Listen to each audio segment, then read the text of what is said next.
Good day everyone, welcome back to Clean Cut EDC. Today we are doing a let's talk of the Spyderco Delica. And we're here at Kumbu Kumbu. I'll just put a link to their website in the description, as well as just the picture. It's a place of memories. And this place is absolutely stunning. We've got a pool here. And I'm just going to show you guys a little tour of the place now.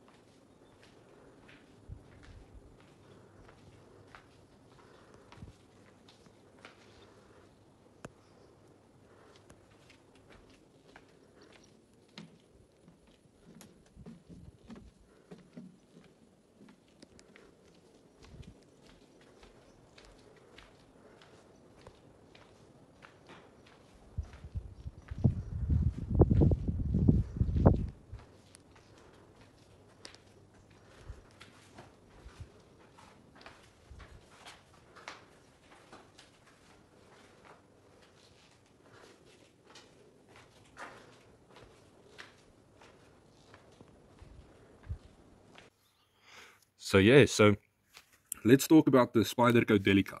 Right, I'm on a honeymoon here. This is not in my budget at all.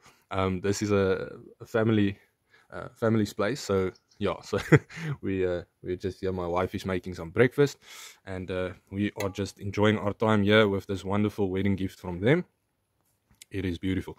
So guys, the Spyderco Delica has been in my pocket, I think, every day on this honeymoon trip, and we've been various places and done many things, and I've basically made breakfast with this guy every single day and bride with this knife. Yes man, anything food wise that had to be cut, this guy was the guy to do it. So yeah, it's just a fantastic knife, man. I mean, the price tag on these are a little bit steep. This is the VG10 version. So you can just see there, VG10. It's made in Seiki City, Japan. But there are in, I think, K390. There are Delicas in M4. But VG10 for this type of knife, I feel is just good enough. The price tag is a little bit on the steep side, but I mean, that's classic Spyderco, right? It's on the edge. So it's almost like the quality is so good that you can, in a sense, justify the price, but the price tag is still, a lot, especially for the materials that you're getting. VG10 is not a powdered or a super steel. You're getting FRN scales and a backlock, and it's not a large knife, right? But you have a price tag of around, I mean, in South Africa, around 2,000 Rand. Maybe you can get one for 1,800 somewhere, but they're not very, they are extremely rare, is what I want to say. You don't come by these easily. So yeah, especially the K390 and the M4 versions.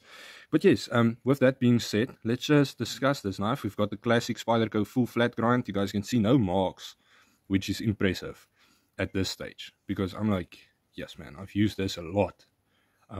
So cutting tags, cutting little carving little pieces of wood, nothing. That is impressive. Full flat grind. We've got the classic Spyderco hole there, thumb hole, and it does work. You can actually effectively flick this knife, as you guys can also see with me using the camera like this. You can also it's a little bit more difficult when it comes to the reverse flick. You need to use a little bit wrist there.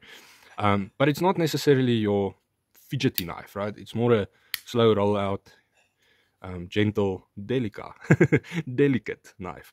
Yeah, it's got a decent stock thickness. It's about 3 millimeters, I would say. If we can focus up there, there we go.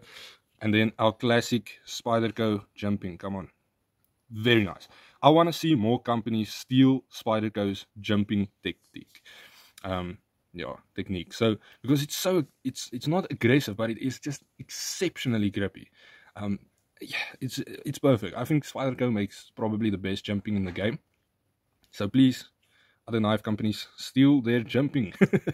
And then we've also got some jumping on the spine, which doesn't create a hard spot, but does actively give you more grip, especially when placing your thumb here on the thumb ramp. Just so good. VG10, as I mentioned, a fantastic kitchen steel, because it's so rust resistant. Very similar to actually 14C28N. I think almost, you know, exactly similar in not in properties, but in quality. So in the rust resistant aspect, very good, very similar to 14C28N. Toughness, very similar, and then edge retention also very similar to 14C28N, in my opinion. And I love 14C28N, I really do. Backlock, nice and strong. You can manipulate this hand completely one-handed. So if you want to work and you have to hold onto a ladder, you can still use this without that, you know, flicking quality. Got a nice, I believe this is a T10 pivot and then some T8 hardware. This multi-directional FRN is actually really good. It's fantastic with gloves or without gloves because they rounded the edges.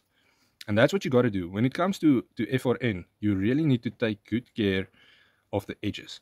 Little spots can provide a lot of irritation if not rounded and finished properly. But this is definitely. We've got a pocket clip. It's a high ride pocket clip, not deep carry, but you get multiple pocket clips for Spyderco knives, so you can definitely, for almost the price of a new knife, you can definitely buy yourself a Lynch pocket clip and improve that. We've got our classic Ambi pocket clip style, so you can switch it over. If you're left-handed, you can also tip down or tip up, which is something I would say they can just take away. Just keep it tip up at all times, because now you've got those random holes, which I don't like. The overall look of this knife is, it's classic, okay? It's Spyderco. People sometimes don't like that leaf shape of the blade. But what can I say, man? A Delica is a Delica. A Spyderco PM2 is a PM2. It's just iconic. And it's iconic for a reason, because it works freaking well. These knives are great.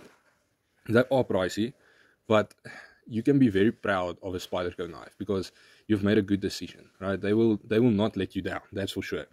So guys, I love the Spyderco Delica. That's our Let's Talk on the Delica. And there's just the view again for you guys. So have a great day, have a knife day, and remember that no knife means no life.